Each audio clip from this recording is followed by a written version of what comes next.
Hey guys, and welcome to Little Black Book 91. We are talking with Kina from Ready to Love. Man, it is a pleasure and an honor to finally host you, Kina. How you doing today? I'm doing good. That's what we like to hear. So I like to hear. It's good. We saw you on our screens on Ready to Love. Unfortunately, we didn't get to see much of you. I know, but It's such a shame. Such a shame. it was. Um, yeah, I know. I don't. You know what? We've been complaining about this Ready to Love. Evicting and ejecting people so early. Because it doesn't give us time to really bond and get to know you very well. But we're gonna do the job that I believe we should do best, which is getting to know you. You know, Okay, I'm here yeah, for that's what we like to hear. All right. So before we go any further or any deeper into conversation, it. I Okay. gotta do, I gotta do what I gotta do, which is the human verification to make sure you human. Oh, I think I'm human. I gotta make sure because you cute. I ain't gonna lie to you, so I have to make sure that you're human and not a robot. Okay, I'm not a robot. Okay, okay. Let me ask you a few questions then. Okay. Okay. Do. First question, Kino. Okay. If you had one song you could play on your iPod on a lost island somewhere. You have one last song you got one. The last battery can take one last song. What song would you choose? I am a diehard Mary J. Blige song, so I'm Okay, taking "Real Love" with me because that's one of my favorite songs. I can rock with that. I can rock with that. Roll Up is a big boy tune as well. I can rock with that. You do the dance as well. I'm from New York, so I do it. Yeah. I'm with it. I'm with it. I'm with it. Okay, good one. Okay, question number two. Kino, I need to know, what is your favorite color? Purple, cause Mm. she's royal. She's royal. Oh, so royal. Come on. Oh, Ah, ah. my life. Come on. No, they don't know nothing One of a about that. kind. Hey, listen. They don't Oh, know about sorry, that. sorry, sorry. Sorry about that. I didn't put my things away. You know what I mean? You know what I mean? Yeah, yeah. They don't know They about that. don't They know don't nothing know about about that. that right there. They don't know about that one there. You get me?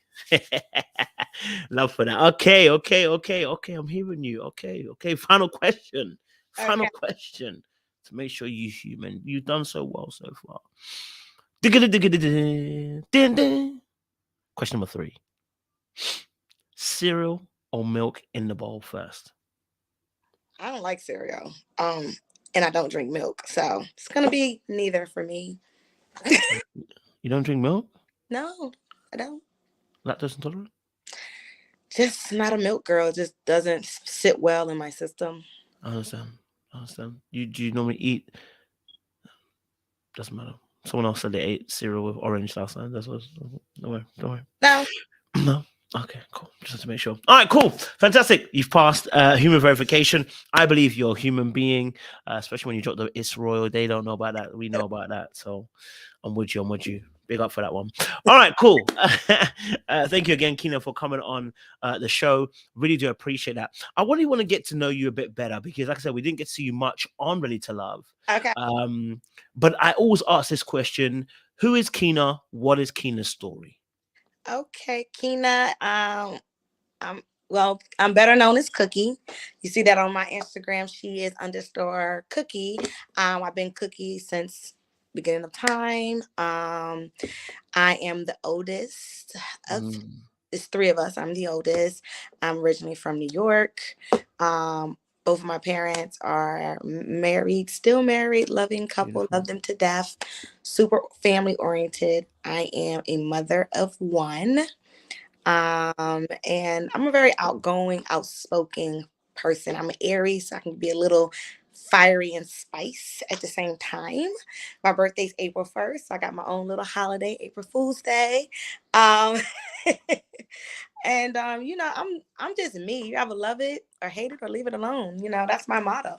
Um, but I've been in financial budgeting and accounting for over 15 years. Yeah. So I'm a numbers girl. I like to count that dinero. And And I have my own business called Black Women Do Work, and it's a business where I empower Black women, and I do a lot of advocating for Black women for gender pay gaps. So I speak at the UN every Women's Month to advocate to put more money in Black women's pockets because we need to be paid because we are so underpaid. So that's a passion of mine. So I'm just kind of working through and guiding through just getting money in these Black sisters' pockets. Okay, my girl is accomplished. Because I'm Yes. false. Nothing wrong with that at all, and we rate that and we appreciate that. Okay, thank you for the comprehensive breakdown. I appreciate that. I would love to get to know you a bit better. So I'd love to dive a little bit deeper into the past. Because before you became this accomplished woman, before you became, the woman who's on a mission to help our fellow sisters, equalize the playing field financially, being into financial budgeting, you know, what was Keena like as a young girl? What were you like? I was I would say I was always very outgoing. Mm, I was the oldest, so I always had to nurture. So I definitely have that nurturing side still to me. I am. I guess I could have been a little rebellious, if my mother would have to say so. Yes, I was a little rebellious. They say don't touch it. I'm like, touch it. Oh, so I've always had that little, but I always had a spark to me because I've always was the littlest person in the room. Because I'm mm. still little now, I'm 4'11. But imagine, growing up, I was just the little one. So I always had, it was like I felt like I needed to be the loudest one. So I always was super loud, super outgoing. They're like, who is this little person? And that was just me, little cookie monster. Look, is that a nickname they gave to you? Yeah, I'm Cookie.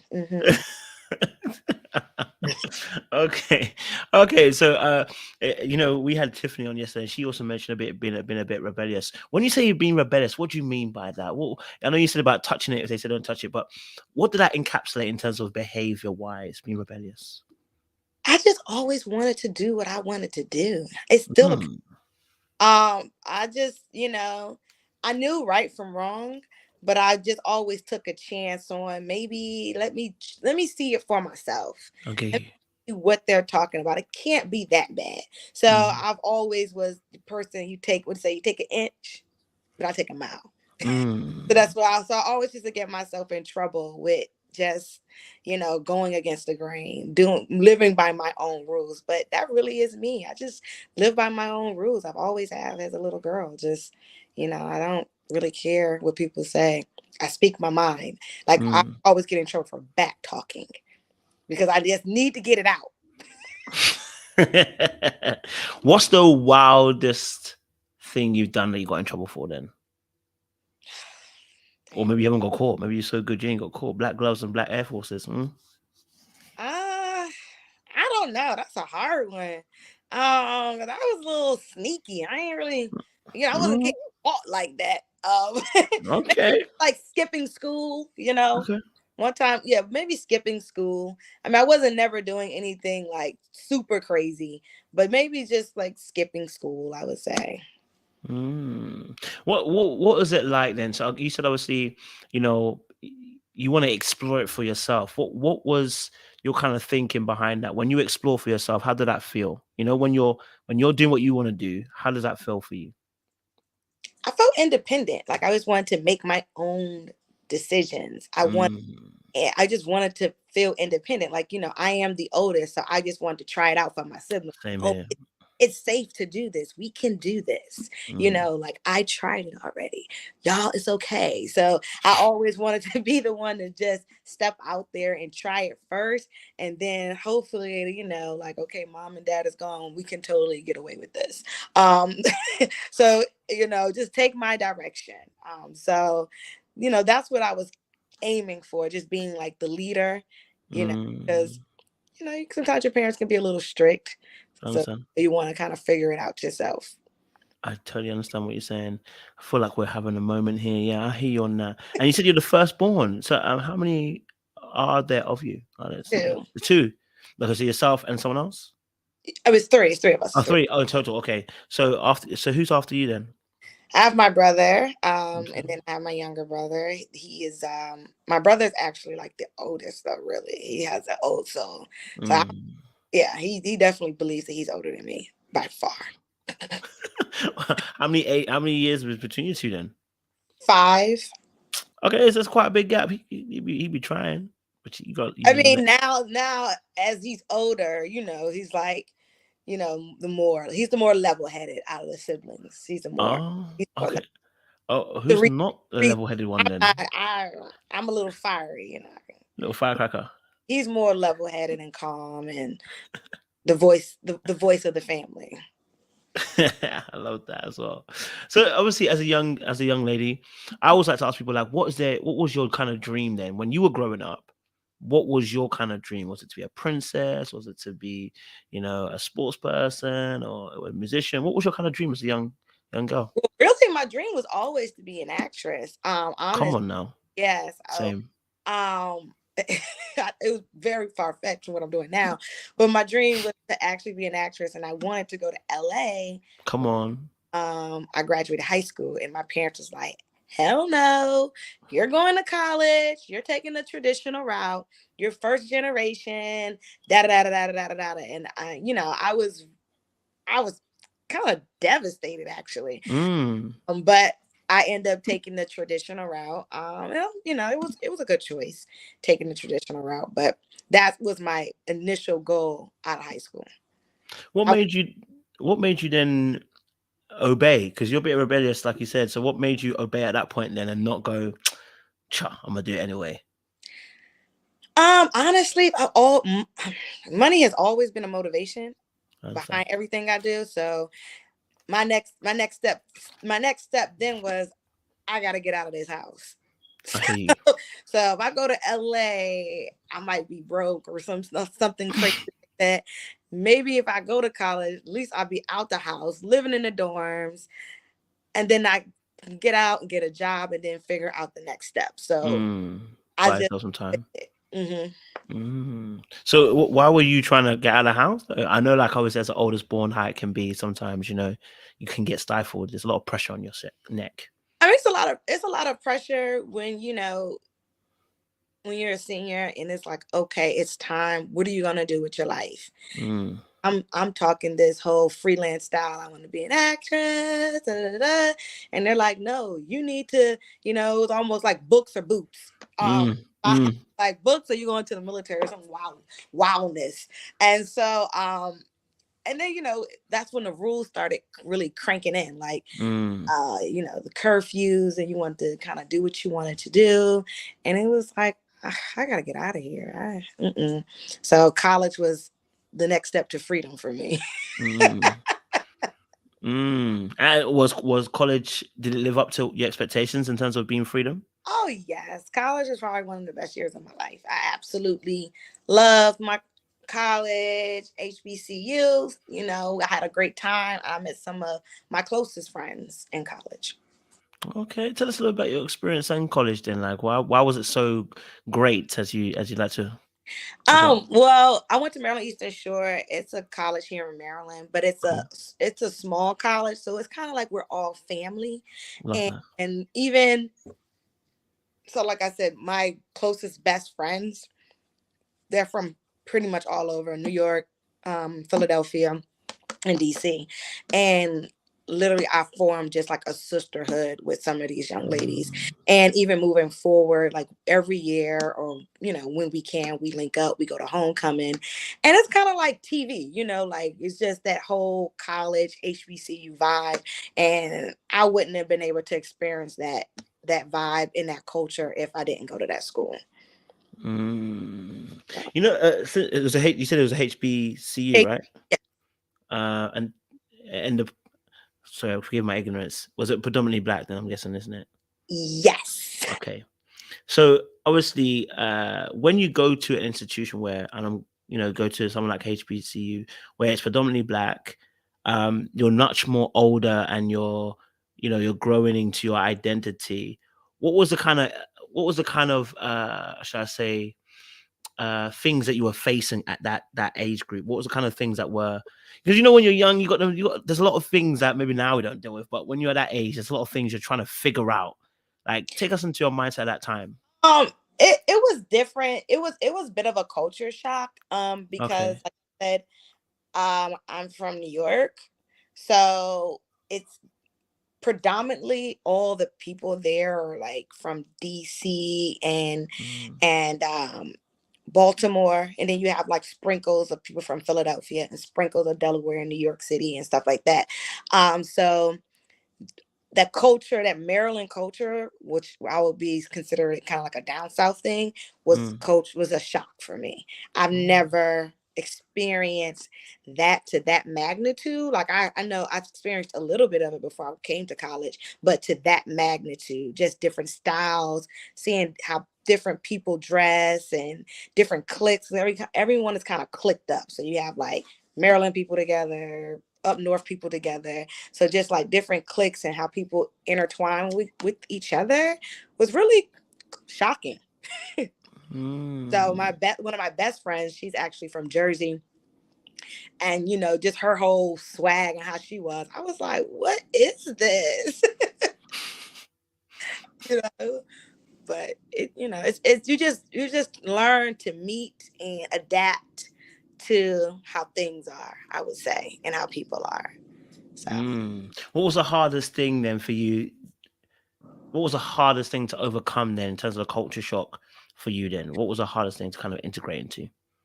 well, the hardest thing was because it's a party school, so I Come had on to now. get my affairs in line. So I had to figure out, but I got it. I definitely got it together. I had a whole scheme of how to, because I want to have a good time. So I was like having too much fun. I don't have my mom anymore waking me up. So I started missing classes and all this stuff, and got a little bit in trouble, like my first semester. And I was like, oh shit. I was like, okay, I gotta switch this. So then it was funny because I'm an early bird naturally. I wake up early, always been that. So I switched all my classes to like 8 a.m. classes. And so then I was done school like about 3 o'clock, and I would go to the library from like 3 to 7 o'clock. And then by the time 8 o'clock hit, I've done all my homework, I did all my studying, and I did this for 4 years straight. Like literally, but I was hanging out so much. People was like, there's no way she's graduating on time. No way. Absolutely not. And I graduated on time, and it was like, how the hell should Cookie graduate? She don't even do no work. I was like, no, y'all see me doing the work, but I was putting in the work. So What would you say is your secret then? What was your secret then to, if you were still partying and still managing to do? What was your secret? my secret was prioritizing. And Mm. prior I have a photographic memory. So memorization comes very easy to me. So once I really sit down and do the work, I can retain information very easily. So it was just really taking that time out to do it. So like Mm. I said, I changed my work schedule, and I literally studied from like 3 to 7 p.m. every day. Did all my work every single day. So other people were in school, I was studying in the library, and then Mm. hanging out at 8 o'clock until whenever. You're one of those secret workers. We know people like you, secret workers. Okay, and you got a photographic memory, so I can't give you my card then because you'll remember the details. No, I've seen you. Okay. Mm. Okay, cool. I mean, and you're. I love that as well because that does show you got a very strong work ethic, and you're Oh yeah. able to understand. You're able to turn it on when you need to, in the sense of you're able to get work done. And it's not everyone that can do that. Prioritize and make sure that they're partying as much as they are doing the work as well, socializing as much as doing the work. So big Yeah, on because you you for doing that. caught up. You will get caught up. And I've seen a lot of people come and go because they Mm. couldn't handle it. It's a lot of you know, going to college period is a lot of peer pressure. And you got to be able to prioritize because you don't have your parents sitting there telling you to go and get your work done. So you are the person you're responsible for yourself. So I had to really put that to the front and say, okay, I know that I had a 4-year plan. I knew I was not staying an extra year or doing anything extra like that. So I just made it so that I was going to be out of school in 4 years because I wanted to start the next chapter in my life. Wow. So you really had a plan in your mind about where you wanted to go after that then? Or were you kind of playing it by ear? I knew I wasn't going to incur any more debt because I told you I'm about money. So I knew I wasn't going to incur any more debt after 4 years. So I was like, I only have 4 years here. I can't afford anything. That's why I do, because I've always been that way, you know, about my money. I hear you on that one. Keena, just I think you might need to log off and log on because I think your thing's freezing a little bit. So if you log on, log off and log back on again in terms of this screen, I think it should sort itself out just quickly. Okay. Yeah. How do Yeah, man. Oh man, I'm loving this conversation. You know, it's nice to see people in different elements, and get to just hear their story as well. So it's really interesting as well. You know, Keena's got good energy as well, and you know, do you know what? It's a madness. Like it's a madness. Like you know, how when you see people on the show ready to love, you know how they portray people is crazy. Like, but to see a good energy, good vibes is important, man. Can you hear me Yes. now? Yes, we are good. We could hear you. It was starting to freeze a little bit, but you were good. You're good.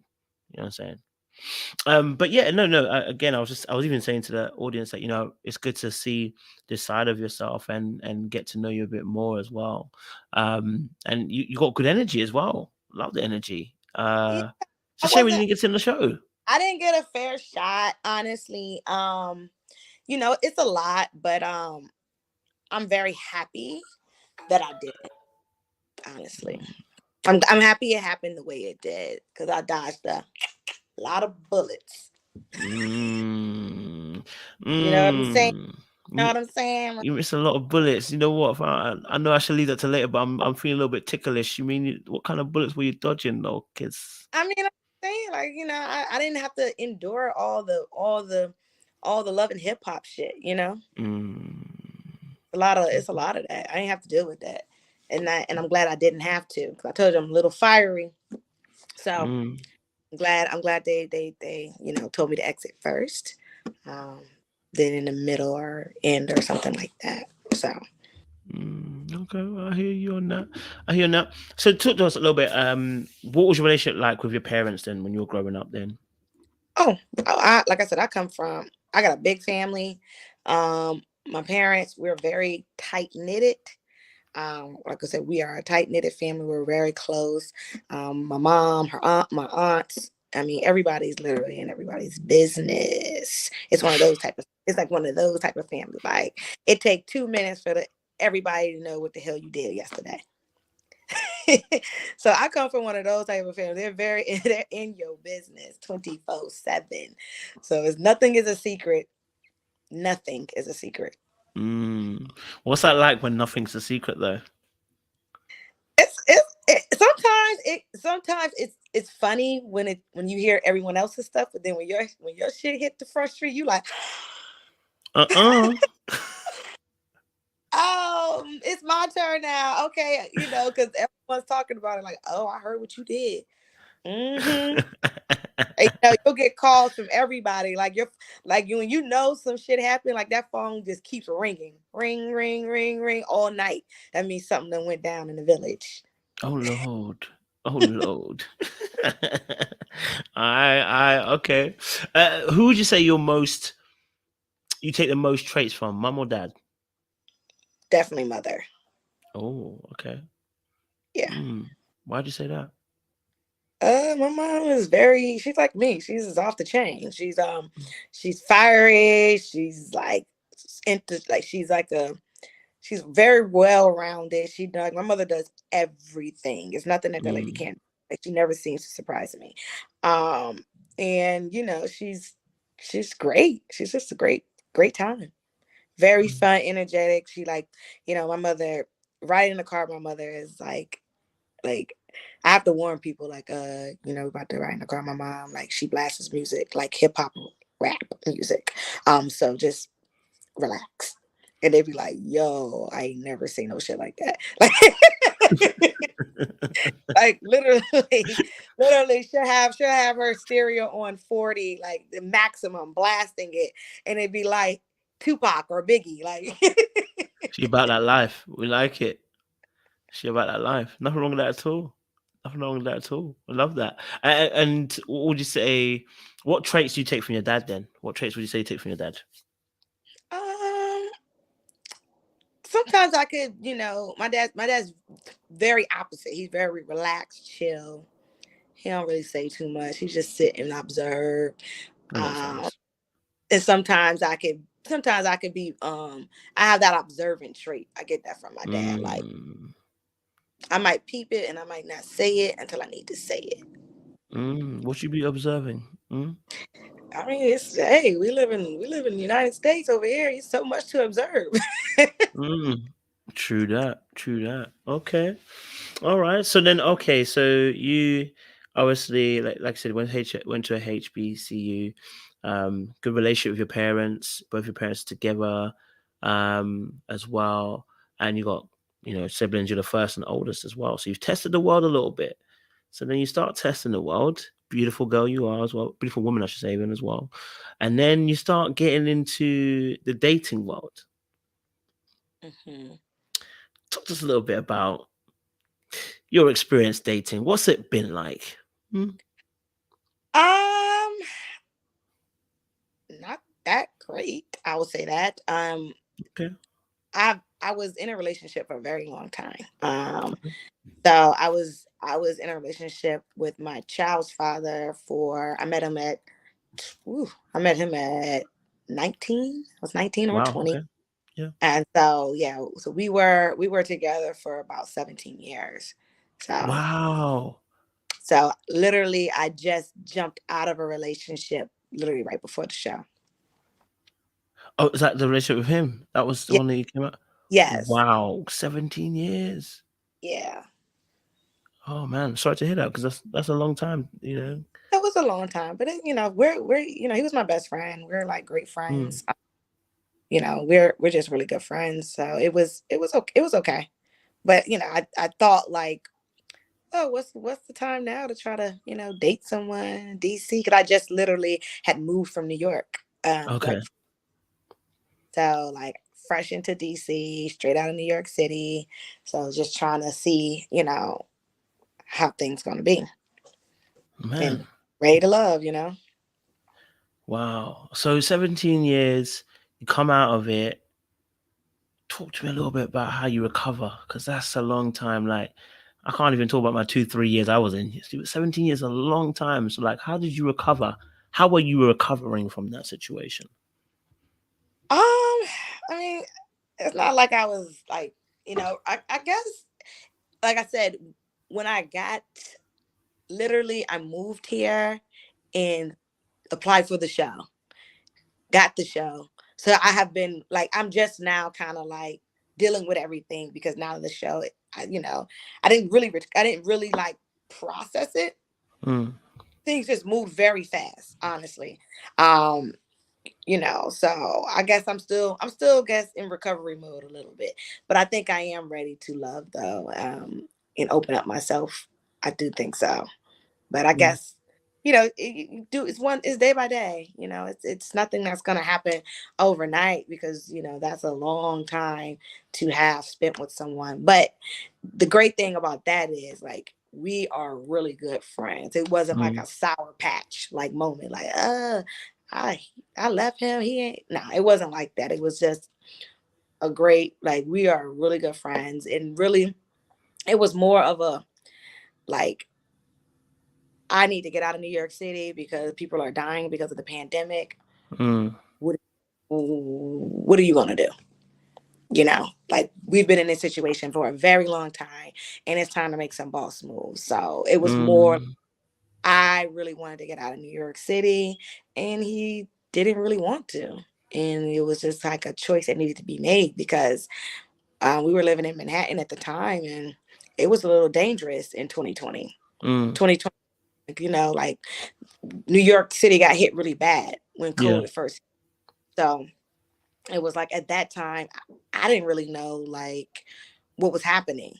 Like we're getting notices saying 200 people in the community have COVID. Like I was trapped in an apartment building, was not going outside for what 2-3 months, scared to death, Mm. order groceries and food and order like CVS essentials. So I didn't want to live like that. And I'm like on social media on the gram and seeing my friends in Maryland on their balconies like, hey girl, hey. And I'm like, oh hell no. I'm like, oh, y'all on y'all decks, y'all outside, we didn't got that in New York City. So it was like, I'm going down south. Hell no. Okay.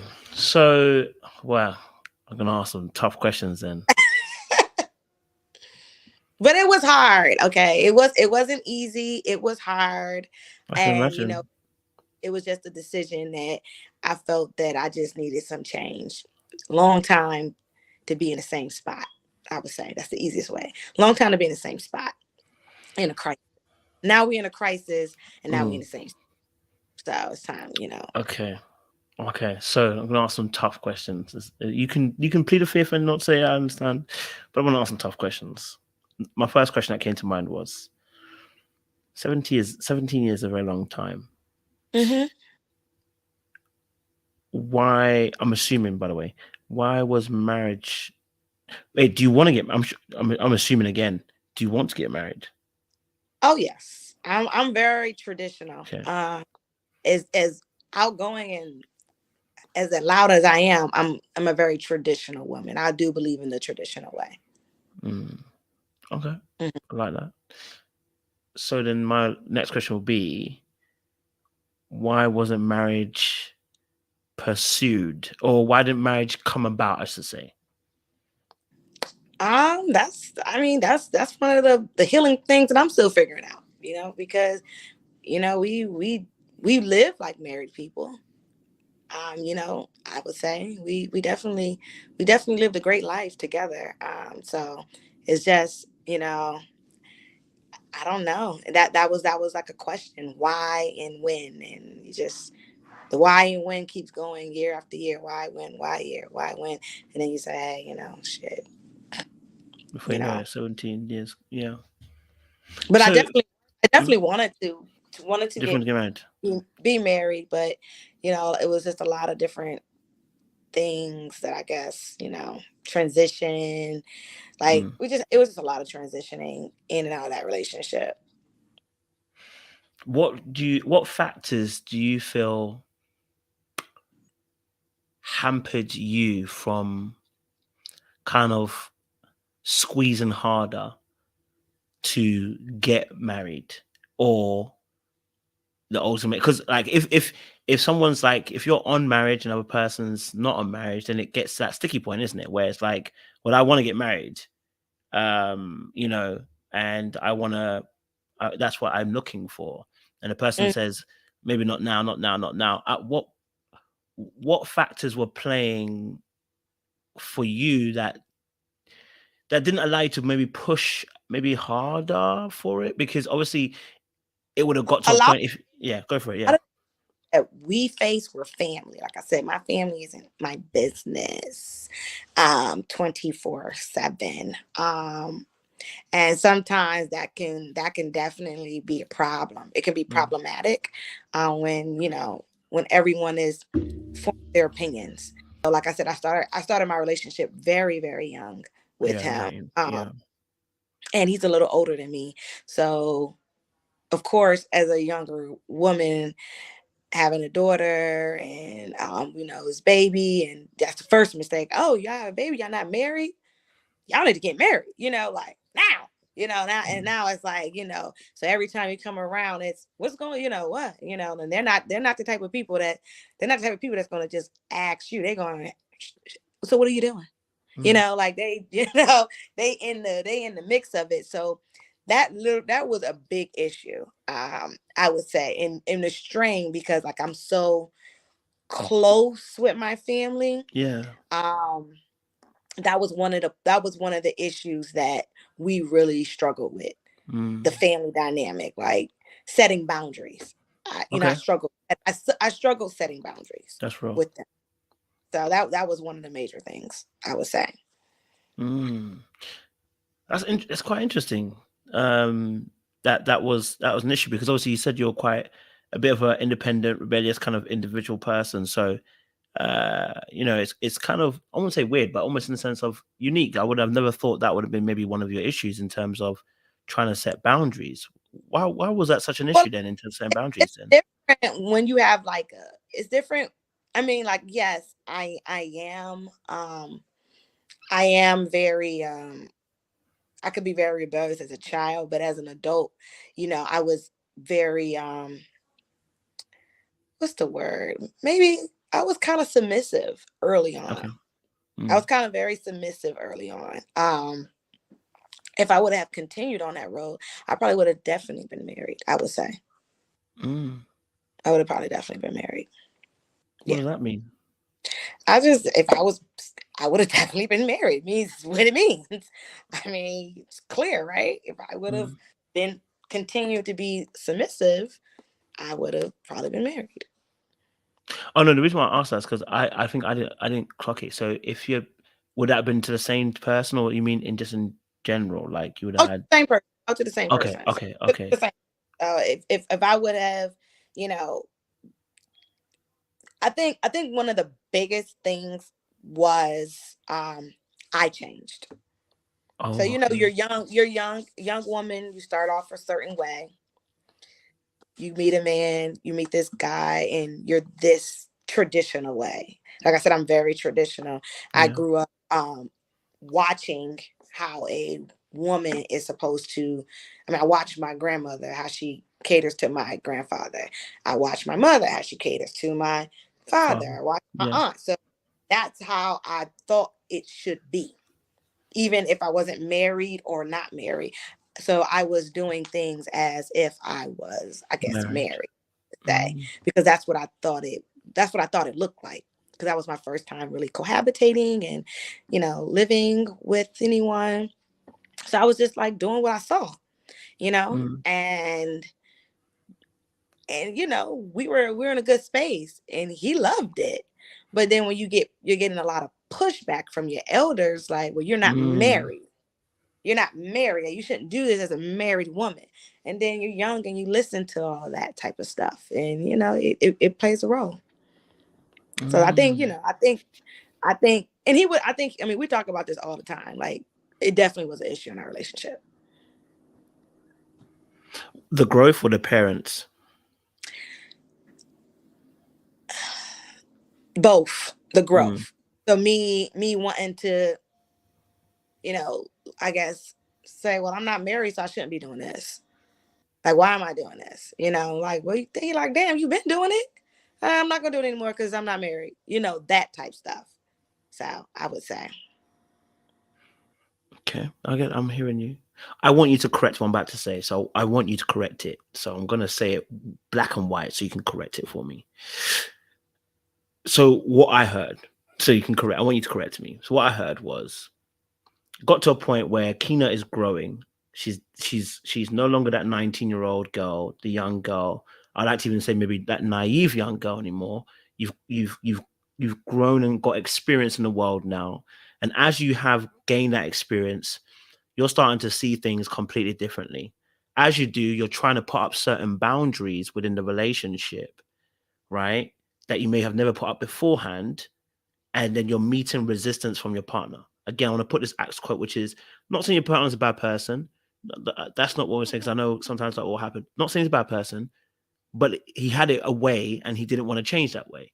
You've then brought a new way of doing things in terms of, this is my boundary. I would love to, if I'm not married, then I need to stop certain behaviors until I'm married. And what I'm hearing is, and again, I would love for you to correct me, is that there was pushback from his side because he's now like, wait, we've been doing this. Like, you ain't about why you got to stop? Why you got to change it? And Yeah, that's pretty much. yeah. That's pretty much. I started to, you know, form opinions of other people, I would say. Mm, I started to start listening to, other people and what other people, had to say on the outside, opposed to just, just doing it how I wanted to do it. And because I was confused. I didn't know. Like, I can well, understand. I'm still trying to, I started this relationship very young. So, then you get into a way as a young woman and you're trying to raise a young baby and, making decisions and everyone saying this and that. And I wanted to be married, but it was just kind of, it just kind of started, things just started happening as far as family dynamic stuff. There's a lot of things that started like, so we just always struggled in that department. We always struggled with, it was like a tug and war, like, Mm, oh, well, I'm not, my mother said not to do this or this and that or da da da da da, or them actually calling up or giving their opinions, like stuff like that. So it just mm, became a lot. So this is really good stuff that you're sharing. I appreciate it. I'm not trying to go too probe all the way deep, but I just want to just get a little understanding of it. So for you, there's a lot of voices happening, and you have a kind of beautiful innocence about yourself as well. So I can see that as well. Like you got a very warm, soft energy, and I like it, man. Um, and so obviously you're from what I'm hearing that there's a lot of different voices coming through at the time. You're still young at that point in time, and you're just trying to figure out what the right course of action is to kind of do. You got your parents who, again, are authoritative figures. What they say is important. It's going to play a role in, how you think, what you see, and how you move, of course, because they are parents. And especially if you've got two great parents, it's not like they're, bad parents or whatever. Then, yeah, that's going to be weighing on you. And then you've got the opposing side, which is your partner too. And it's like you're kind of caught in the middle of two opposing forces, almost like you're in a rock and a hard place. I definitely was caught in the middle in a lot of different situations. But I would say that my partner, he, I mean, first of all, we're a lot alike. Our birthdays are a day apart, so we have a Mm. lot of similar traits. Um, so he's the type of guy that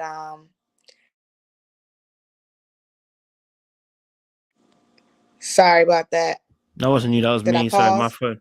My phone went. Someone was calling me. I don't know what's going Did I on. pause? No, you're good. Did I It was me. pause? You're good. You're good. Can you hear me? I can't hear you. I can hear you. Oh, uh, I can't hear.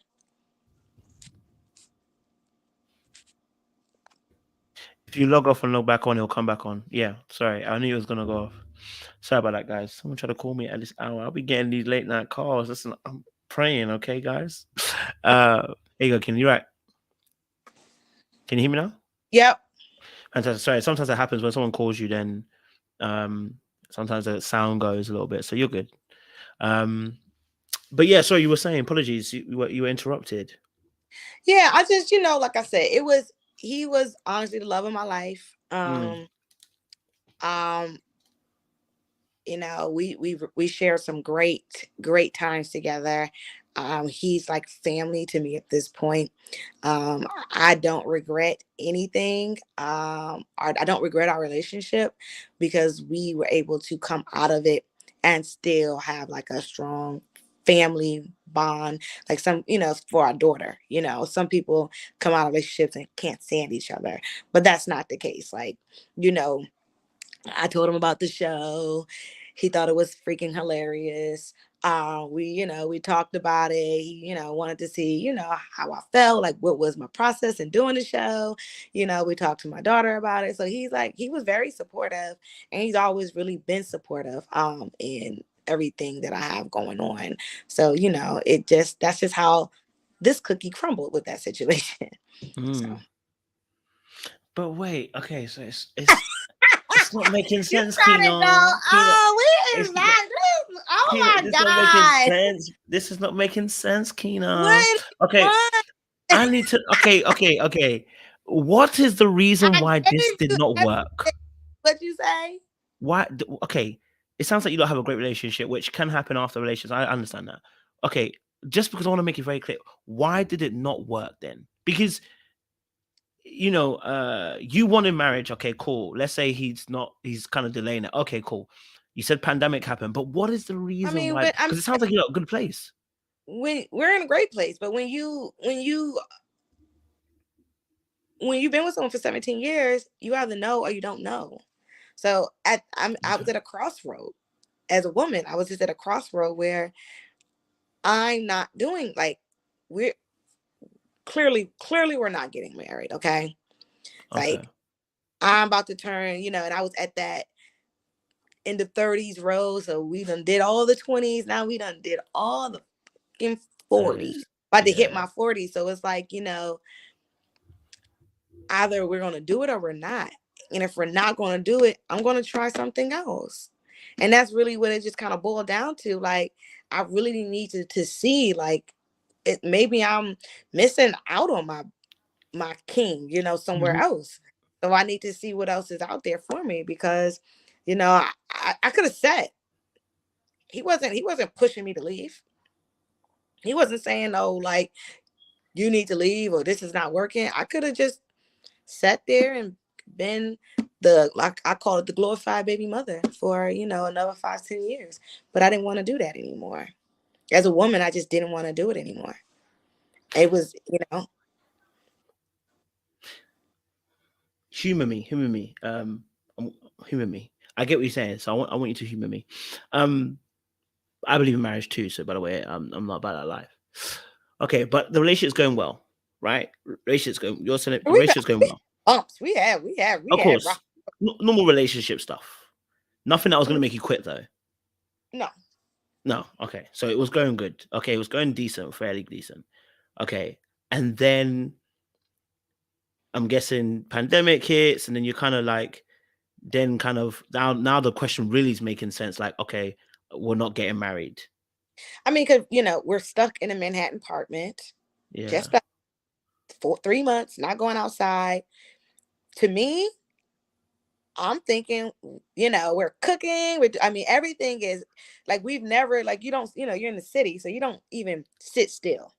So we're like literally in a standstill, and every day, 3 months. So I'm like, what are we gonna do? Are we? And when you give me the blank stare back, like, you're not ready. And it was just like, as a woman, I mean, that's what more can I do at this point? So yeah, I don't know. It's tough. It's tough. It's honestly tough. I agree. But as a woman, sometimes you just gotta let it go. I agree with that. And if he wants me, he'll find me. But right now, I had to leave. Okay, so if like you already done subject. If you already done 17 years, why not stay? Huh? If you've already done 17 years, why not stay? I mean, I'm being facetious, by the way. I'm being facetious. Why should I? Are you gonna? Well, at this point, should I? Because it's not bad. He's not bad. He's not treating you bad. It's only the marriage aspect. So if he's not, yeah, but what if I to DC and I find and I have a man that wants to marry me? I never really dated to this capacity. I've only really dated him. I need to know what else is out there. As a woman, I need to know what else is out here. I just can't put all my eggs in this safe basket. It was a safe basket. And sometimes, women get stuck, and I was stuck for a while, and I decided to get unstuck. But, I could have stayed. I definitely could have stayed. I was comfortable, too comfortable.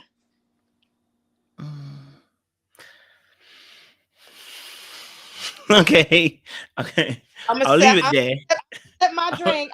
We'll talk after, innit? We'll talk after. But something's missing. Something's missing. So it's because it's not really making sense. Something's missing. But we'll talk after. How does it not make sense? Tell me, how does it not make sense? That's why I'm because asking questions. Does that make sense? huh? Because I don't even it's I don't even going think but well. It's going well. Nothing's going wrong. Yeah, and then we suddenly want to up and leave. Then it's not him as it. Then I'm thinking to myself, why we just want to up and leave? Just because the marriage thing hasn't been coming for 17 years. We're good. We're safe. We're secure. You know, you're getting love. You know, nothing bad's happening. Why then? Just because of the marriage thing, I'm being facetious. Why just? I mean, I don't, So that's what I'm saying. That's why I said I feel like something's missing because I feel there's another thought that has come to mind that changed we it. just I mean, I don't know if he believed in the traditional route that I did. Mm. You know, I don't know if he did. You know, like he, people get comfortable all the time. So why change something that ain't broken? You know, I think that was maybe his policy. Ain't nothing broken over here. Why are we changing a good thing? But for Mm. me, like I said, I grew up very traditional. Like all my aunts, everyone's married. Everyone's married. Now I'm about to be 40 in a few days and I'm unwed. Like I don't like that. I didn't like I thought I would be married at 30. At 30, I was freaking out about marriage, because I thought like I should be married at 30. We've been living together since I was 22, 23. So I thought I would have been married at 30, didn't get married at 30. Okay. Now I'm about to be, at that time, I was 38. So 39, I moved to Maryland because what more am I going to do at this point? Mm. So, that's really, like, and it gets frustrating, like then you like now, when you don't get the answers that you want, now it gets a little tough. It gets a little sticky, Mm. now I'm well, damn, we've been in the house for 3 months during the pandemic and, like, what the hell? And so as a woman, you got to know your worth and you got to make a decision. So my decision was, I know my worth and it's time for me to leave. So Okay. if I could again, I would probably listen to my parents and never cohabitated because, they say, don't cohabitate first because Yeah. men do comfortable. So I think I did it backwards and then I was looking for the finale. But Mm. because I did it so long, it's like the finale, like we damn near married. Like what the hell? But no, we're not. It's not official. It's not the paper, the ring, the ceremony. It's not none of that. So I would definitely never cohabitate with another man again unless that is my husband. And I'm going on record saying that. No, no, I was asking because I wanted to kind of make it very clear in my head. It's just probably the way my head was probably thinking. You know, Yeah, you was I going deep. You was going Black yeah, Street deep. Damn. yeah, because On me turn over here. God damn, next question. I had to go deep because if it's not fleshed out, I also don't want to be afraid not to ask the hard questions because I feel like if I don't ask the hard question, right, then am I really if I don't ask the hard question, am I doing you also a disservice as well? Because let's say, for instance, I always say this on the channel. I say to everybody, men need accountability, women need accountability. And what I think I was looking for also too is, okay, so 17 years, why did it take? I know you were young, but why did it take that long to get to that point? Because when you love somebody very Yeah. young, it's hard. Like I said, it was the love of my life. So you're waiting and you're waiting and you're waiting and you're waiting and you're waiting and you're waiting. And you know what I'm saying? But then you don't really get what you want. But then you say, okay, well maybe I'll do this or maybe I'll try this or da, da, da, da, da, and it just doesn't happen. And then you have to make some tough decisions. And I really had to sit back with myself and reflect and make a tough decision saying, Mm. hey, I'm about to be 40 years old. Damn. I started this journey at 20. Funny. Yeah. Then I was 30. Now I'm about to be 40. Dog, what are we gonna do? And if you don't want to do this, or you don't believe, like you believe that we're fine just like this. I didn't believe that, and I can't change a person's mind, so I can't change my mind. You can't change your mind. And like I said, it really goes back to me being defiant. And my mother said, nah, don't do it. And I did it anyway. And if you cohabitating with someone after 10 years, where they say, wow, milk what's the phrase? Wow. I'm gonna Yeah, cow. Something like that. Yeah, basically, yeah, you're getting a cow. Yeah, I know what you mean. I know exactly what you mean. I know what yeah, you mean. that. Like, so, like, he got everything. Why change now? But I wanted to change. And it was at that point, we're talking about over a decade that went by, and now you're looking for a change. So either I'm going to change or you're going to change. And it was no change. It was just sitting stagnant. People sit stagnant. I sat stagnant for 17 years. So I said enough. And that was that. And honestly, it was very abruptly. Mm. Mm. Mm. I get that point. It was very abrupt. I get that point. By the way, it wasn't a judgment. It is more of observing what you said. I wasn't trying to judge you and say like, oh, you shouldn't leave or anything like that. No, rather more, I was trying to find out the why. I mean, like Yeah. women, we do get, we like it. You also hear like, never give a man an ultimatum. Never give a man an ultimatum. But sometimes you have to do it. Of course, I agree that you have to. Sometimes you really have to do it. And in my decision, I had to try to step out, because first I was like, I'm not gonna give him no ultimatum. No. But then when you do give an ultimatum and you don't get the answer you want, it's just kind of like, well, damn, ain't nothing else I could do. That's the point I want. Okay, just that point there. When you asked for the ultimatums, are you saying that was towards the end of the 17 years? Yeah, after the pandemic. I mean, once we got off lockdown, I'm like, what are we gonna do? So was there never a conversation? Because what I want to get to point is not him. I know he was dodging. He's a man. I know we'll dodge as much as we'll dodge. What was the factors that you weren't pushing harder to, like, yo, what was stopping you? That's what I want to know. Not necessarily that you're being judged. I want to know what was stopping you from, like, baby, it's time. Like, we 5 now, we 6, we 7. What was stopping you? What was going through your mind? That's what I want to know. What was stopping me from like making, Just like telling him, oh, I like, did. I'm done now. Yeah. I did. I said that. I said all of that. I So said what that. happened? But what was, huh? So what happened? Why did you stay? You mean in the beginning? Yeah, through the course before we got 17 years, what factors? I didn't really realize it was like, first of all, time goes by so fast. So, you blink and wake up and it's been 5 years. You blink and wake up and then it's another. So time goes by so fast. So I was just in that rat race. It was just going by fast. And then when I did try to make some decisions, he wasn't ready. He wasn't ready. He felt like that's not what he was ready for. That was like the response that I got. He wasn't ready. So, after so many years of someone saying they're not ready, you have to kind of girl boss, make your own moves. And that's kind of like what happened. But, he would always say, when I marry, it'll be you. But I can't keep hearing that shit. You know what I'm saying? Okay. So there was false promises. I'm not gonna say it was false, but I mean that would be the type of things that would be said to me. No, Keena's false. So, I'll say it for you.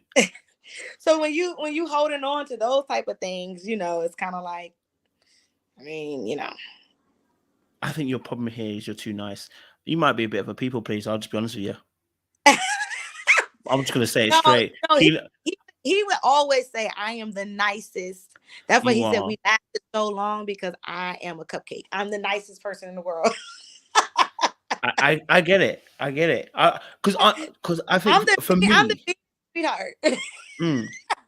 No, honestly, I get it, and I think like other people might not understand, but for me, like a lot of time when I'm when I'm talking to people, I'm trying to I look for certain answers I'm trying to hear, because then it tells me where your head's at, right?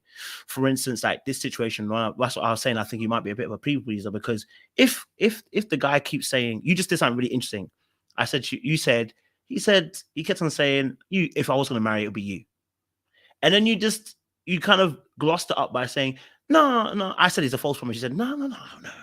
And it's like you gloss everything, make it nice, but that robs you of the opportunity of being real.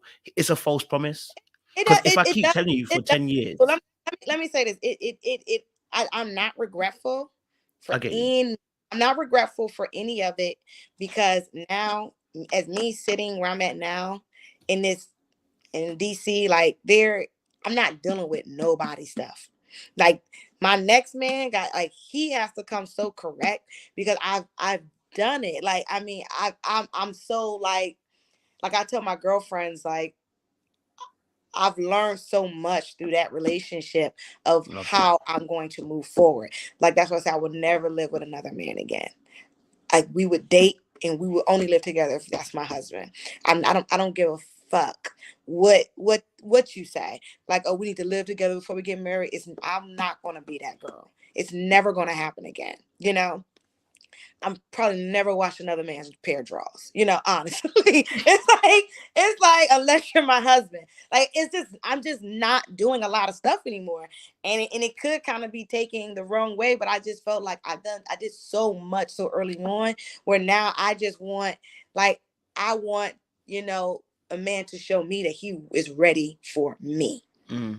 If that makes sense. It I makes a lot think. of sense. I don't think you're talking bad at all. You're talking really good. I definitely agree that. You know what I mean? I just wanted to just kind of press a little bit, just get a little bit more to understand. So Well, I don't want you to feel like I was, judging or anything. I really was just trying to get a straight answer, because you've been very nice, and you've been very, very nice about it. And I'm like, I hear you. I'm not asking you to trash the man. I'm not asking you to break him down. I just want to get you to that I'm trying to hear something. Do you know what I mean? Because, like, okay, for instance, what you just said there, right? I'm on one today. I don't know what's the sugar or whatever. Like what you just said there, right? The living together. That's not the issue. I'm gonna say it. Yeah, I'm gonna say it. That's not the issue. You cooking, you cleaning, you looking after the man. It's not the issue. And I don't want you to think that's the issue. Because if that's what you think the issue is as to why he did what he did, then you're gonna miss the next great guy for you. You'll choose another guy like him. I never said that was the issue. The issue was I was too comfortable.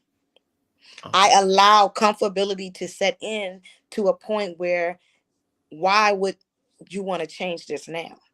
And so many women are sitting in my shoes right now that Mm, are comfortable. But like I said, I could have sat there, but I'm very traditional. mm. He told me he would never leave me. I would have to leave him. He told me he would never leave me. I would have to leave him. So I left. That's just how it went down. And you're right for Next doing so. subject. Next subject. Let's move on. All We've right. been on this for like 30 minutes. All right. Cool. That's what I said. All right. Cool. All We've been right. on this for 30 minutes. Damn. We'll talk after. Talk to me a little bit about then. Okay, Ready to Love. Okay, what made you go into Ready to Love? Well, that was the thing. I was like, well, okay, I just moved to DC. I want to meet some guys, like, I knew that me and him, I decided that I was moving. I like big move too. Like, I like big jumped out, brought a house moves. Like, boop, okay. So like, so it was like, I'm waiting for my house to, get built or whatever. My girlfriend was telling me about Ready to Love. I've never watched the show ever. She was like, girl, you'll meet some really good men, and you need this right now. You need to date some guys, see what's out here, a group of men that's intentional, like, watch the show. And I was like, I don't really have nothing going on. I guess it would be something cool to do, why not? So I did it. I applied for it. Okay, you Not was a real really, one. not really thinking that I had no expectation that I was going to get on the show. Honest to God, I just winged it, did it, and they called me back. I was like, yeah, right. I thought it was like spam. Like I thought it was like just a joke, and then I realized it was kind of serious, and it happened. But I really wanted to give DC a shot, like see what it was about, how it would go, things like that. But it didn't work out for me, clearly. Was unfortunate. Maybe, but you know what? I'm gonna say this, that I was holding a. You see how much that took you to get all of that tea out of me, right? Like I'm over here sweating, drinking vodka, like so. Like I wasn't ready to deal with those type of questions on the show. Like I wasn't ready to do all of that. I don't think at that time. So I was keeping it kind of surface level in my conversations. I wasn't digging deep that first day. I mean, there was a lot of other dynamics that irritated me, but I wasn't. I was keeping a lot of my conversations just kind of like surface. I wasn't like digging deep into like my whole life story, I would say. Okay. So for yourself, then obviously coming on the show, Ready to Love, you obviously applied, so you was a real one. You get there, you get to the mixer. And what did you think of who first caught your eye? You got to the mixer. Who was the first person to catch your eye? I would say Laverne was more like the first person I was like, oh yeah, he's attractive. I would say Laverne, and then I would say Laverne because I thought he had I'm really big on like a really Kool-Aid smile. He has a really nice smile, and I was like, oh, he got a nice smile. He got a nice set of teeth. He's cute. So he kind of caught my eye a little bit. Yeah. I like that. Okay, so Laverne caught your eye first. Who was your first conversation with? Fernando. Oh, okay. So what we saw? Okay, I think so Fernando's first conversation. How did that conversation go? It went well. Like me and Fernando, but it was a short conversation because they're like dictating everything that you're like, okay, we want you over here, we want you over here, we want you over here. They're like pointing their fingers what they want you to do. Like if they just let shit flow, it'll just be easier. But they're kind of telling you where to go, what to do, who to talk to. So I didn't really get to talk to him that much, just like a small little portion of time. But we had a pretty decent conversation for the little bit that I spoke to him. It wasn't like nothing serious, but we did have a nice conversation. So was there anybody that you kind of connected with on the show though? Was there anybody that like it doesn't have to be a major connection, but like a spark? My best conversation was with Paul. They didn't show it. They only show Paul was my favorite. He was my best conversation. I talked to Paul probably most of the night. We just had a lot of things in common. The West Indian, I think he's Jamaican. Love me a Caribbean man. He has the New York roots. And I love older men. So like that like caught me off top. Like, okay, he's older and he's like quick. Like, Paul likes to ask those tough questions, but it didn't bother me. So it was bothering a lot of people at the mixer, but I was like, okay, come on with the questions, Paul. Okay, I see you, and I was handling, as he would ask me a tough question, I would ask it right back. So our conversation flowed. It was like a natural conversation, but it's a numbers game. So you have 1, 2, 3, and then you got 1, 2, 3, 4. Someone say, then it's like, Okay. So PO with the PO box right there, delivering. Yes, he was nice. He's a nice guy. Like he gets a bad rap, but he is a nice guy. Okay, so you could take those straight fire questions he was giving. Those I can take them. I'm glad your ass wasn't on the show. I would have been like, listen, you better stop it. I wouldn't last 5 minutes. I'd ask over deep questions right now. I'd have them all in tears. sweating, drinking my vodka, like. we'll be holding a service for that time I finish. Okay, so Peter was on. Okay, Peter was on there. And okay, you had a good connection with PO. That's pretty calm. So PO, and you had a little bit of. Who else? Who else was? Would you say was like a good chat for you then, or that you felt like there's maybe it could have been something if you lasted longer? I had a good chat with Clifton. I had a good. Oh yeah. I had a good. I mean, they didn't all my good chats. They didn't show those. They only showed the bad ones. They only showed the bad chats. Yeah, and I really only really had a bad chat with Wally. And it wasn't really bad. It was just kind of direct. Mm. I would say it wasn't a bad chat. It was just more of a like direct chat. And I didn't really talk too much to Demetrius. I spoke to Demetrius maybe for 20 minutes the tops. We never really spoke like that. And I didn't really speak to Tori. We tried to talk a little bit. Production kind of kept pulling us away. So I might have spoke to Tori for 10 minutes the whole time I was there. Damn. They needed that. Maybe could have worked. Okay, cool. All right, so Tori. Okay, so wait. It's a bit of a shame there. You know, I thought Tori could have. He had a good energy. I thought Mike could have worked. Guy too. He is a good guy. He's sweet. He's got a nice, sweet energy about him. He could have worked. Okay. Oh, interesting. Okay, so for you then about the experience of Ready to Love. I mean, obviously you were kind of voted off early. Do you agree with the kind of conclusions that the men came to as to why they had you at the bottom? I mean, first of all, I knew that I was going home. Okay, there was no doubt in my mind that I was not going home. Like I already knew it. I was very aggravated. Like I said, I got eliminated at 2 a.m. in the morning. I've been there since 8 o'clock, like 9 o'clock in the morning. You know, what the hell else? What are we talking about at this point? Like and that was kind of like my mindset. Like I don't think I was prepared. And I'm a very real person. I just don't think I was prepared for that game, for that day. So I started off really happy, like this bubbly, but I started going down. Like, I mean, they voted Fernando off at 11 o'clock and we still was rolling for another 4 hours taping. Like, what are we talking about? Like that was kind of like, I was over it. I was just over it. I mean, it was just really hot. The conditions was hot. I really had a bad headache.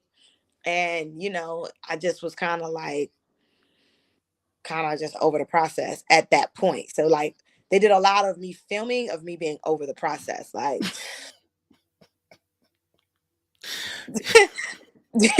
like I didn't know what to do. I wasn't prepared. I just wasn't prepared for that. I thought it was going to be cute, come in cute like a work 8-hour day. I didn't know I was going to be in there for freaking to 2 a.m. in the morning with stilettos on and shit. You know what I'm saying? I got damn near my stilettos on, my feet hurt. It's 100 degrees, hot as hell outside. I've been sweating all day. My edges are sweated out. Like, what the hell else are we talking about, people? Like, I told you my name is Keena 1,001 times. Like, I was just completely, utterly like, so I knew I was going to be in the bottom once 11 o'clock hit. Like, maybe. Like, I think by like when Fernando got voted off, I really thought that was it. I didn't know that we was going in for a second. So I was like, okay, we're gonna get down to it. I was more confident at that point when they did that first vote out. Like I said, that was about 11 o'clock, maybe 10:30, 11 o'clock. So I was like, and they just fed us. So I was hangry as hell. Was the food good? No, it was chicken wings and pass around meatballs and Swedish meatballs or just normal meatballs? I don't know, an egg roll or two. It wasn't it wasn't nothing. You've been drinking prosecco all day. I was like, oh my god. So, like I said, when they voted Fernando off, I thought that was the night. And when Tommy came in there, was like, all right, we gonna go. I was like, oh shit. I was defeated at that moment. Like I literally was defeated at that moment. So I wish that I could have gave a little bit more. I But get it. I actually get it. I That's was ridiculous. actually defeated after that first elimination because, like I said, we had 3 more hours of filming after that, and I was like, Listen, I get it. I'm not gonna lie to you. I do get it, man. That would be an irritating thing as well. Like to have to be on your feet that many hours, talking, conversating. We're getting tired out here, fam. You know what I'm saying? Like, and especially if you don't know when you're gonna end, it can be even more daunting because you never know what it's gonna. You just it feels like you're on a treadmill, never ending. Do you know what I mean? So I do totally understand that 100%. Okay, that's fair enough. Okay, yeah, that's fair enough. That's yeah. fair enough. I don't have a poker face, so and I have been drinking. I've been sweating. My feet have been hurting. I have 4-inch stilettos on. It was like, and when you got them pumps on, it's kind of like game over. I don't care if I'm in the club, game over. And I'm on TV, so I can't like take my shoes off. Now I'm looking crazy. So it's just like, I didn't know, like, have a pair of flip-flop, like they didn't, I wasn't They didn't tell prepared. you, Like yeah. if I would have known then, I would have had Advil in my purse, flip-flops, Popeyes with hot sauce in my bag. I know, granola bar. I would have came correct, and I probably would have stayed on. I probably would have stayed on a little longer. I don't know how much longer, but I probably would have stayed on a little longer. No, but it makes sense. Like that's ridiculous. Like that many hours is ridiculous. Like, but I say that because I think they know they do personality tests, so they know what they're doing when they do that, right? Because they know what kind of personalities got how to trigger certain personalities. That's gonna trigger certain personalities when they're tired. I was triggered. So that scene when I like walked in there and interrupted Cliff and Dakia, like, first of all, I would never interrupt anybody. Clearly I was told to go in there. Like, can you go in there and talk to them? So I was like literally sitting down outside because at that point I was like, you know what? I need an Advil. Like my head was just pounding. I had waited, I was hungry, and I was sitting down, like just trying to get myself together. And they were like, well, while you're waiting, can you go in there and talk to Clifton and Dakia? All right. Like that's my vibe at this point. Like clearly I'm sitting here waiting for production to give me an Advil. And y'all are asking me to go in here and film. So like, so I kind of like walked in there like I was just tired, honestly. Like, I'm human. I was really over it. And so, like I said, it was no surprise that I was in the bottom. Once 11 o'clock hit and we had to film for 4 more hours, I knew it.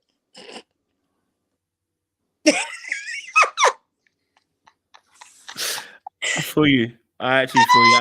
I'm actually thinking about it. And I'm just like that is so mad to be on an 18 from 8 a.m. I got there and roll call was like 9:30 a.m.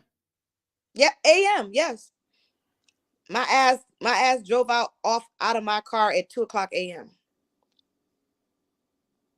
Yeah, that's ridiculous. So, and then you're up there, you're excited because you're like excited, like you see him like, hi, nice to meet you in the beginning, hey, and then it's just because I've been drinking prosecco. I like probably had like 5 glasses of prosecco, and it all took a toll. I don't even party that long in the streets. No, I don't either. From 9:30 to 2 a.m.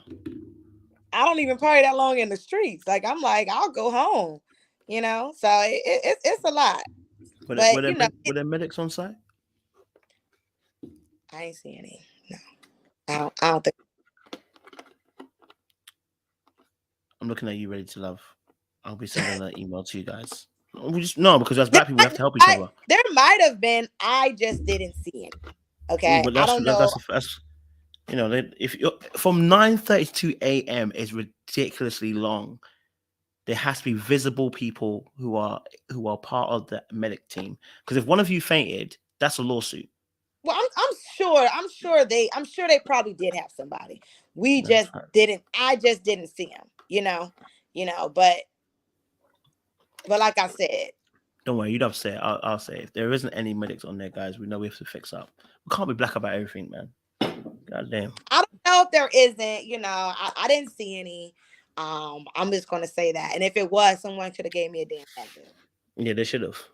You know what I mean? That's a long ass thing, man. Okay, no, that's mad. I hear you on that. Boy, I don't blame you for having the energy zapped towards the end. Yeah, especially in the degree of heat that you guys were in as well. I gotta ask. I got to ask.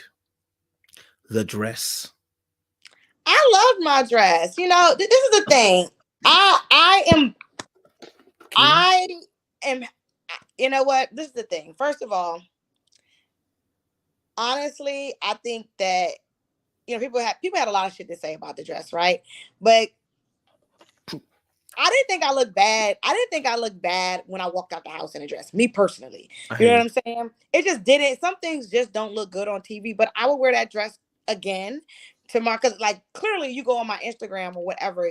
You are baddie. Yeah. I'm not a sloppy type of girl. You know what I'm saying? I agree. So I wouldn't go out and wear something like just wild. It just didn't deliver well on camera, and it's fine. But would I wear the dress again? Yes. Would I put my big titties in that dress again? Absolutely yes, because I own my shit, and I'm okay in my skin as a big fluffy cutie pie. I'm not limited to the things that like, oh, she's too big, she got too much breast to wear that. I wear what the hell I want to wear. No, I don't think anyone's thinking about you being too big. That was definitely not what we were thinking. Listen, you're a fine lady, you got a fine figure, we love Well, the I mean, curves. there was a lot of questions about the oh, it was like a slip dress, da da da da That's da what da da. hey, I'm gonna be honest with you. But As a it was man, it did look satin. like a nightingale. Just I'm It was satin. It was a satin, like one of those satin slip dress. Yes, it is. It is a slip dress. Actually, that was the look I wanted to wear. That like silk, slicky dress. You know what I'm saying? Like I said, it looked more like a nightie on TV, but it didn't. It didn't read that well on TV. I would say, but I would wear it again. Honestly, I think I you should would. wear it again. I've just Matter of fact, I am because I really think it just didn't wear well on TV, honestly. But I am. I'm actually going to wear it again. all right. All right. I mean, personally, like I said, it wasn't your size. It wasn't. What you mean? I didn't. What you You mean it think wasn't my size? wasn't it? No, I mean, it's in like it wasn't because you're big or anything like that. You've got Oh, a I thought you perfect said the figure. dress wasn't No, my your size. I figure. was like, what you No. mean? You got a perfect figure. It was just the style of dress that everyone was like, babe. But honestly, like my thinking was, I knew it was going to be like 98 degrees that day. Fair enough. I knew we had like an 8 hour day or whatever. So I thought an 8 hour day. So I honestly was trying to wear something a little comfortable. You know what I'm saying? Like that was honestly, so I was like, oh, these slip dresses are kind of cute, flowy. They're not like too tight. I don't have to like, be all like, you know, I think I would be more comfortable in this type of dress. So, and they were trending at the time. So I was just like, I'm trying a little slip dress. And then I tried it. I thought it was cute. I thought I looked cute and I wore it. I hear you. And that was that. I hear you on that. I hear you on that. Hey, I ain't I ain't mad at you. Do you know what I'm saying? I love the way you hold it down 100. Someone said burn the dress. And I wouldn't say burn the dress. It's I just gotta laugh at it. Somebody don't. said it was too big. Well, you know what? And that's the other thing. Like I got a lot of body also. And so like I got breasts, I got booty on me, And we ain't complaining. so I got thick thighs to save lives. Come on now. And I'm 4'11. Hallelujah. So, huh? I said hallelujah. So so I also did not want to lead with my body, which I should have.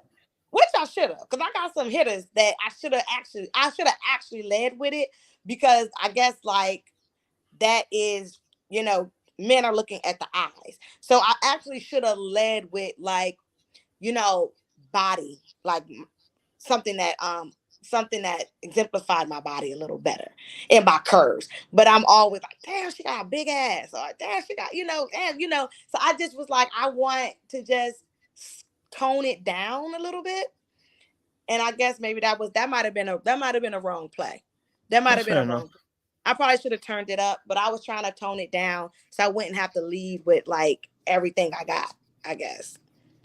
I appreciate that, man. I appreciate the fact you had that thought that you didn't want to leave with your body too much. I appreciate that thought, and that for me is at least a grounded thought. And you know what? I can't hate on that at all. That's good.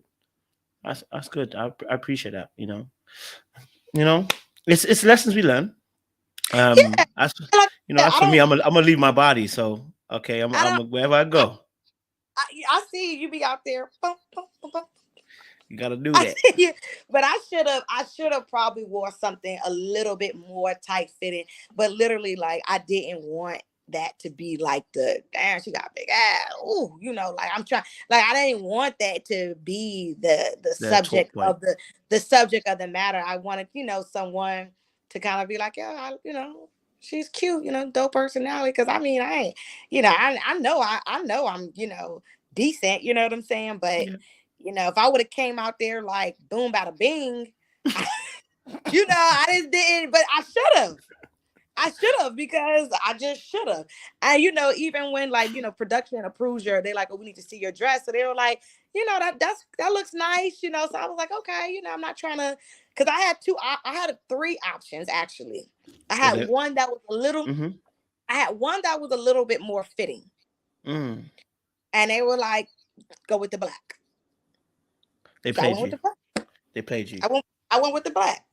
But I mean, I chose the dress, like they was my dresses. It wasn't their dresses they gave me, but you have to show them two options. So I showed them a black dress. I showed them two different dresses and they said, go with the black. Because I guess, go with the black. No, they killed you. They knew exactly what they did. But how are you going to show them a fitted dress and they're going to definitely go with the black? They knew exactly what they did. They've done it to previous people in the past as well. And they get send people home that way. They're very clever. I've seen them. I know their game. Okay. I hear them. Okay. Yeah. Oh, no, but I understand though. I understand. I do get it. Like I said, you're very, like I said. First impressions are everything. So I definitely should have came out, out with a bang. I was being very modest. I was being very, very modest. I definitely had a downplayed look, I would say. What color was the dress? The other one? Black. Was the black one? Was it black? That one was black as well? Green. Other one was green. Yeah, they played you. They let everyone else wear color, but not you. They played you. I see that. Don't worry about that, Keena. We see you for what you are. We see the gem that you are. So don't worry about them, okay? I got you. You for me? I'll fly you out to the UK.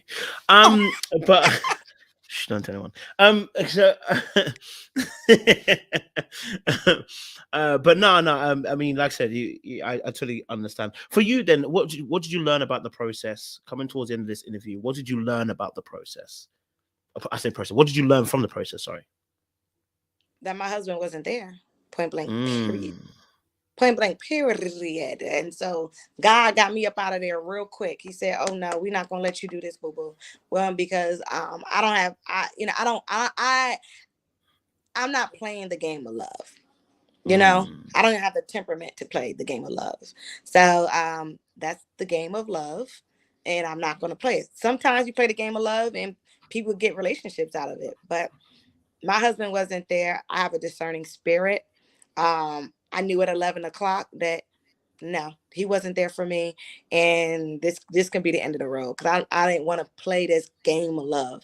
And what they were, trying to push me to talk to people and push me to have conversation with people that I was kind of like, I don't want, like, I'm done talking, like I was done. Like, didn't want to.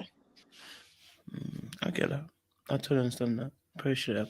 Well, Keena, thank you so much for being open and honest. And I appreciate you, allowing me to dig a little bit deeper. You know what I'm saying? Too deep, man. Oh, don't worry, man. I was just unearthing some of the things out there. You know what I'm saying? Yeah, me. We'll talk after. We'll talk after. But no, I honestly do appreciate you being open and honest. And I know I pushed a little bit hard for you to You give us an answer. definitely So I appreciate that. you definitely push. But like I said, my husband wasn't there. I'm happy that I didn't have to go through a lot of the shit that a lot of people are going through. You know, some people found love, some people didn't, but I'm glad that it didn't play out for me that way. But I am still single and I am still looking for love. So I'm we gonna can say slip in that. the DMs. I am still single. She is underscore cookie. So you definitely could find me there or in the UK. No, just okay. I don't mind. Listen. But yeah. Rated Love definitely got it. They you know, it's y'all gotta watch the reunion. We after reunion, have me back. That's gonna be ready for ready. I've been hearing things about this reunion. It sounds like the fireworks went off, Oh, bro. it's a little love and hip hop. It's a little love and hip hop. Oh my gosh. Love and hip Okay. hop own edition is coming towards you. So y'all get ready for it. It's gonna be juicy with tea, okay? I can't wait. We'll have you back on. Don't worry. Reunion. We'll have you back on. You get me? You can tell us a bit more. All right, audience. Thank you so much for for you guys being sensible, keeping the comments respectful and engaging. I always appreciate when you guys do. I want to thank again my guest Keena. Thank you so much for joining us and sharing your time with me. Keep looking beautiful, keep looking amazing, keep looking stunning. And hopefully the check will clear and your plane tickets to the UK will clear as well. But listen, audience members, I will see you again very, very soon. Don't do anything I wouldn't do, okay? Because the streets out there, they're cold, all right? I appreciate